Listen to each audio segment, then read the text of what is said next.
Assalamualaikum warahmatullahi wabarakatuh. Kita bertemu lagi sekarang di pembahasan prosedur penanganan kas kecil.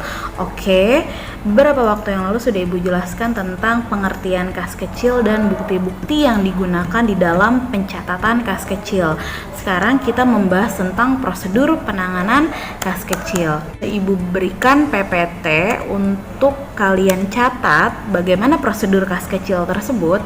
Ya, next Ibu jelaskan dari yang pertama. Yang pertama adalah staf administrasi atau sekretaris membuat surat permohonan pengisian dana kas kecil. Sekretaris, staf administrasi ataupun kasir ialah pemegang dana kas kecil ya. Jadi kasir membuat surat permohonan, ada form pengajuan dana kas kecil. Si kasir membuat surat permohonan kepada bendahara umum ya. Misalkan di bulan Januari ya, kasir membuat permohonan untuk nanti kas kecil di bulan Februari ya, setiap di tanggal 25. Jadi setiap di akhir bulan itu sesuai kebijakan perusahaan masing-masing. Setiap di tanggal 25 si kasir ini membuat permohonan pengajuan kepada bendahara umum untuk dicairkannya uang atau dana kas kecil, seperti itu. Nah, yang kedua, jika permohonan disetujui ya, kisaran besar dana kas kecil itu tidak boleh melebihi ketentuan. Namanya juga dana kas kecil, berarti tidak boleh terlalu besar uang yang harus dicairkan ya. Jadi besar kecilnya berapa dana yang dikeluarkan itu tergantung kebijakan perusahaan. Jika permohonan disetujui, administrasi atau kasir menerima uang dari bendahara umum berupa uang tunai atau cek ya, seperti itu. Yang ketiga, staf administrasi atau sekretaris mencatat penerimaan tersebut ke dalam bukti kas masuk. Jadi setelah bendahara umum memberikan uangnya ke kasir atau sekretaris, ia mencatat penerimaan bukti kas masuk ya di dalam bukti kas masuk. Nah, setelah itu kalau misalkan menggunakan cek juga sama, di fotokopi ceknya seperti yang kelas 2 sudah Ibu jelaskan. Di dalam pencatatan laporan keuangan itu pentingnya bukti transaksi. Setiap kita menerima uang, setiap kita mengeluarkan uang itu diharuskannya ada transaksi atau bukti transaksi, baik itu kwitansi, nota kontan ataupun cek. Nah, ceknya itu kita simpan, posisi kita misalkan sebagai kasir. Nah, kita simpan ceknya. Nah, setelah uangnya sudah dicairkan, kita sudah tidak ada hubungannya dengan bendahara karena tugas bendahara sudah mencairkan uangnya ke kasir ya. Nah, sekarang hubungannya adalah pemegang dana kas kecil atau kasir berhubungan dengan karyawan-karyawan yang ingin mengeluarkan dana kas kecil atau dana dadakan. Nah, nomor 4, mencatat pemasukan kas kecil. Next, nomor 5, uang disimpan ya. Kita sebagai kasir uang disimpan di box atau cash box atau petty cash ya, seperti itu. Disimpan. Oke, yang keenam, bukti kas masuk disimpan ke dalam map besar untuk penyimpanan surat-surat ya, seperti yang sudah pernah Ibu jelaskan. Setiap bukti kas masuk, bukti kas keluar itu harus disimpan secara rapih, apalagi keuangan ya. Next, yang ketujuh, staf administrasi kantor dapat mengeluarkan dana kas kecil dengan keperluan atasan ya atau pimpinan. Jadi meskipun kamu atau kalian sebagai pemegang dana kas kecil tidak serta-merta langsung mengeluarkan dana kas kecil tanpa diizinkan oleh pemimpin, harus dengan persetujuan pemimpin ya. Jadi staf administrasi tugasnya itu hanya memegang dana kas kecil, menerima dana kas kecil dari bendahara umum dan menyalurkannya ke bagian-bagian yang membutuhkan dana kas kecil dan melakukan pembuatan laporan dana kas kecil, ada yang 2 minggu sekali atau sebulan sekali. Next, oke, nomor 8. Setiap terjadi pengeluaran, administrasi itu harus mencatat pengeluaran. Jadi menggunakan bukti kas keluar, nota kontan atau kwitansi ya.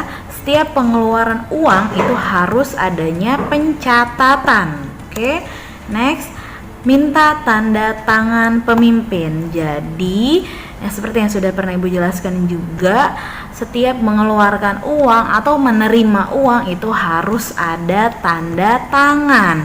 Sebenarnya prosedur penanganan kas kecil ini sudah pernah kita praktekkan di kelas 11 ya, pernah, tapi bedanya kalau di kelas 11 itu kan kalian masih pencatatan bukti transaksi, tapi kalau di kelas 12 hanya fokus ke petty cash, yaitu kas kecil, dari mulai pencatatan kwitansi, pencatatan nota, semua faktur sudah pernah ya, sampai kalian membuat laporan keuangan.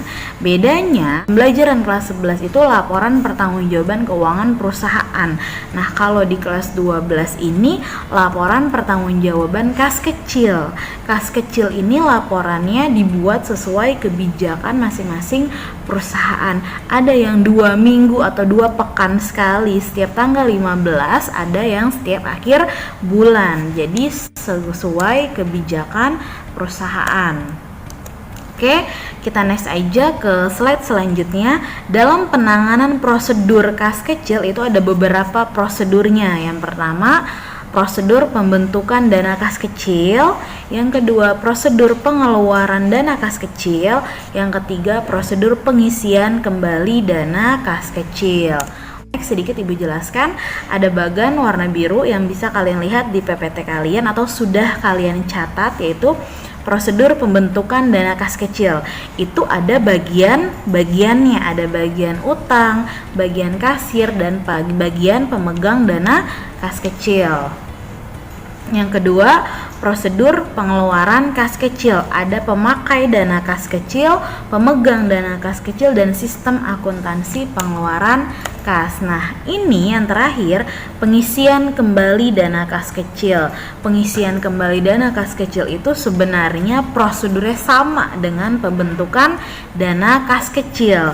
Kasir hanya mengajukan permohonan pengisian kepada bendahara umum. Next, di sini ada dalam sistem akuntansi pengeluaran kas terdapat beberapa fungsi. Fungsi yang pertama, fungsi utang, fungsi kasir, fungsi akuntansi, dan bagian pengawasan intern. Oke, nah terus di sini ada evaluasi tugas mandiri ya. Untuk pertemuan sekarang kalian ada 2 tugas. Yang pertama, catat PPT yang sudah Ibu berikan, yang baru saja Ibu jelaskan. Ambil kesimpulannya saja, kalian catat. Dan yang kedua, tugasnya adalah evaluasi ya. Di sini lihat, kerjakan tugas berikut secara mandiri. Di dalam prosedur pengeluaran kas terdapat pengelolaan sistem akuntansi pengeluaran kas, terdiri dari beberapa fungsi. Nah, lakukan penelusuran mengenai perbedaan fungsi kasir, utang pada kas kecil. Maksud dari tugas di sini, di slide yang berwarna biru itu kan ada macam-macam, ada bagian utang, bagian kasir, pemegang dana kas kecil.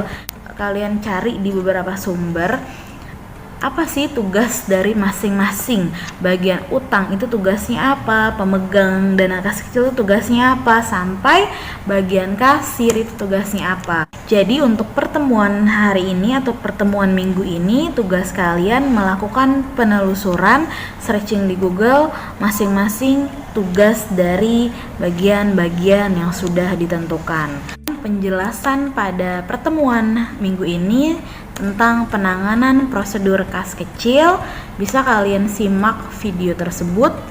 Oke, wassalamualaikum warahmatullahi wabarakatuh.